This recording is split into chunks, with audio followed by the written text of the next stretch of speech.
Natty Geek 78 here with another great instructional video for you to use in your classroom and you to use and learn by. Today's video is all about forging a hero, where we talk about the epic poem, the epic hero, and I give you a little backstory to Beowulf, which is basically the original game of telephone. So let's get started.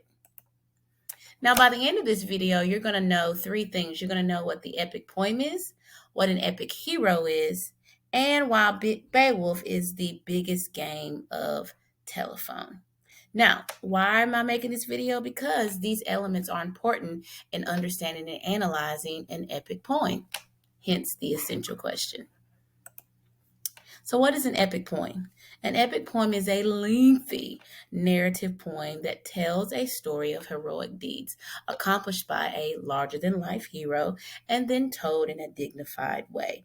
Now, this larger-than-life hero that is portrayed typically embodies the values, customs, and ethics of a particular society. Now, there are two types of epic poems. The first type is the folk epic. It is typically told orally, sometimes even set to music. So epics like Gilgamesh and Beowulf. And then you have the literary epic, which was literary. It's written. Now, every single epic poem has a set characteristics or shared characteristics, and they're better known as epic conventions. And all an epic convention is the shared characteristics of epic writers designed to establish the epic quality of their poems. So imagine all of the epic writers got together and had an epic poem convention. They decided that in order to be considered an epic poem, it has to meet these specific criteria, better known as conventions. The first criteria or convention is the invocation. Every single epic poem is going to have a formal plea for aid or help in telling the story. This is that pagan element where we are beseeching the gods for help in telling this story masterfully. Every epic poem is going to have an opening statement or theme where it sets the purpose of the epic. Why are we telling this epic? What's the point? What is the so what? All epic poems always begin in media res. That is Latin for in the middle of things. So when we read Beowulf, you're going to notice that Beowulf starts right in the middle. We don't know what happened to Beowulf. We don't know how he was born. We don't know how he lived as a teen. We don't know if he had pimples or if he had acne or if he just immediately shot out and was born already a mature superhuman adult. We don't know those things because the story starts in the middle. The next epic poem convention is that it gives long lists or catalogs of people and things and the deeds that they've done. And this is just done for entertainment. Once again, the story is told orally. So you want to make sure that the individuals that are listening to the epic poem are paying attention. So basically, it's like giving shout outs. Epic poems always have descriptive phrases like epithets. That is the descriptive phrase that presents a trait of a person or a thing. So if you could think of a two-word phrase that could describe a person, place, or a thing, that is an epithet. Because epic poems start in media res, in the middle of things, the writers of the epics or the storytellers always give flashbacks where they flash back to past events that took place before the narrator's current time. So it's just a way to pass on the historic events to the next generation because, once again, epic poems are folk poems. They are told orally. So in order to pass on that information, they have to sometimes go back when they need to. And epic poems always have specific poetic devices that they use. They use alliterative verse, which is just alliteration in verse form. They have caesura, which is a pause for breath. They have epic similes and epic metaphors. And then they have one of my favorite literary poetic devices. They have kennings, which is basically just a two-word poetic renaming of a person, place, or thing. For example, in Beowulf, they don't call the sea, they call it the whale's home. If you want to have a classroom, the hall of academia. So those are different keenings. So those are just some of the epic poem conventions that all epic poems have. Now, most epic poems have these five characteristics. They have broad and supernatural settings. The story is told in episodes with these massive, great setting places. It's not just told in one setting, it's told in multiple different places. Often, this includes supernatural realms, especially to the land of the dead. Ooh. And then also, epic poems always going to tell you the great deeds of the hero. He has these amazing battles, or the hero undertakes an extraordinary journey or a quest. So, epic heroes are not just fighting all the time. Sometimes they undertake a journey or a quest for knowledge. Epic poem characteristic is that the leader is the symbol of society. So the hero, the main character in the epic poem, is one who is already a great leader or aspiring to be a great leader.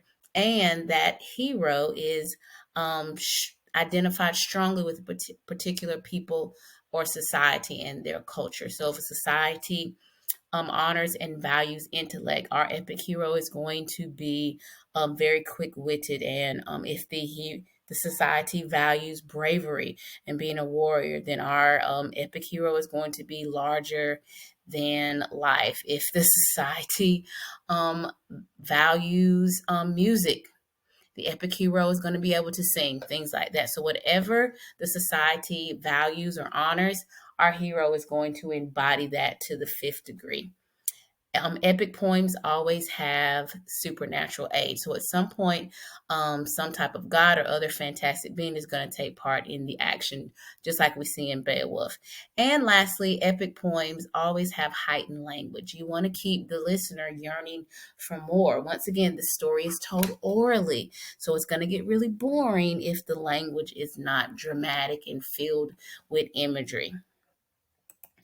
So now that we've talked a little bit about the epic poem and its conventions and characteristics, now let's talk about the epic hero conventions. Now, these are also called archetypal patterns.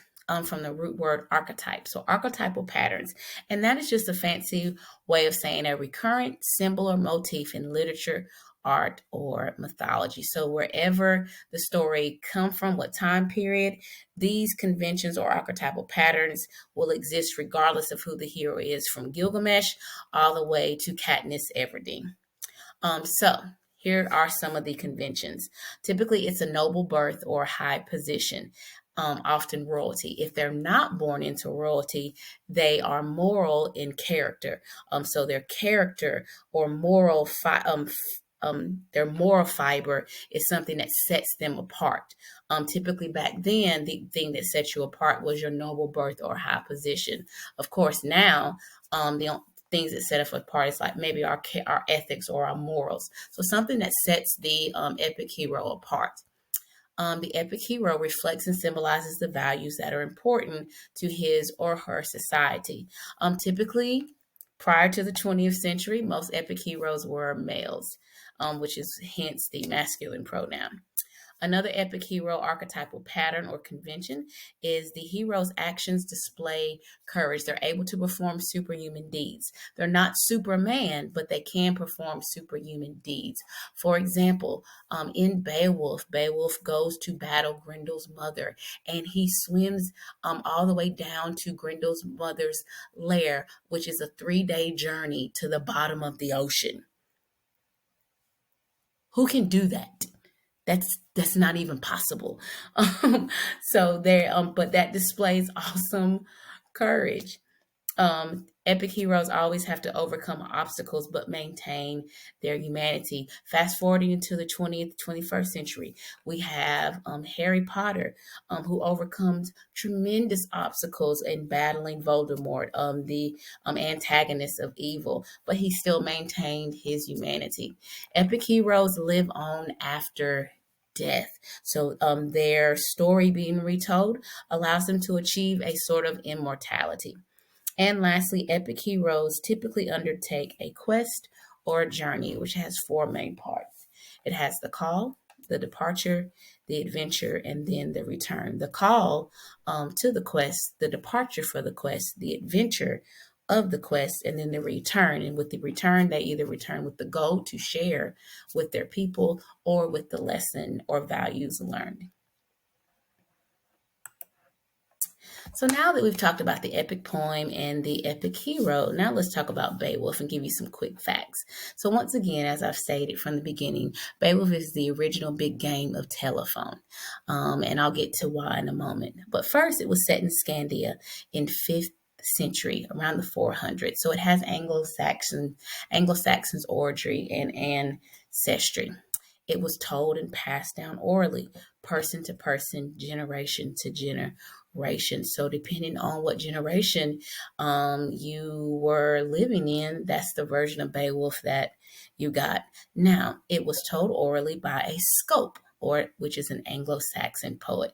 An Anglo-Saxon poet or scope is the tribe's entertainer and historian. And the scope recited stories from memory with a lyre or a harp. So you had the fire burning and you had the music playing of the harp, and then they recited the story, typically maybe after a meal. The purpose of telling the stories was to offer a moral component, to keep the village on the straight and narrow. And it also, the purpose of it was to immortalize the brave deeds of the warriors of the village. So, some other quick facts. It was finally written down by Christian monks in 11th century. Now, prior to that, Constantine decided to decriminalize Christianity. So right after that, there's still the pagans are still telling Beowulf's story, but now all of a sudden Christianity is on the rise. So when it was finally written down by Christian monks in 11th century, you then saw that you had a dual part in Beowulf. You had the pagan elements with the supernatural gods and the dragons and the monsters. And then you also had the Christian elements where you had the allusions to the Old Testament, Cain and Abel. And then you also had where Beowulf is seen as the Redeemer, very similar to Jesus Christ. However, after being written in the 11th century, it was forgotten for almost 600 years. And when it was rediscovered in the 16th century, it was declared savage and horrible. It was basically declared a horrible piece of literature. And they did not touch it till about the 20th century. Now, so it was once again forgotten for another 400 years. But around the 20th century, we have two main big reasons to consider and thank for bringing Beowulf back to us. The first thank you we want to give is to J.R.R. Tolkien, who, as you know, wrote Lord of the Rings. He rediscovered Beowulf in 1936 and wrote a dissertation basically declaring that it was both artistic and complex, and it was a literary work that England could learn greatly about their history and their heritage. And J.R.R. Tolkien, being who he was, they took him as credible and they believed him. And so it came back. And then 3 years later, in 1939, they discovered the Anglo-Saxon burial ship, the Sutton Hoo. It was a major treasure find because they found a mask and weapons and musical instruments and eating utensils and scrolls of literature. And so they finally were able to see that this 5th century Anglo-Saxon England was actually one of culture and of advancement, one that they could actually learn from. And how best to learn than to read one of the literary works. All right, guys, so that is all that I have. Thank you very much for tuning in. Be sure to like, comment, or subscribe, and I'll catch you next time. Have a great day. Peace.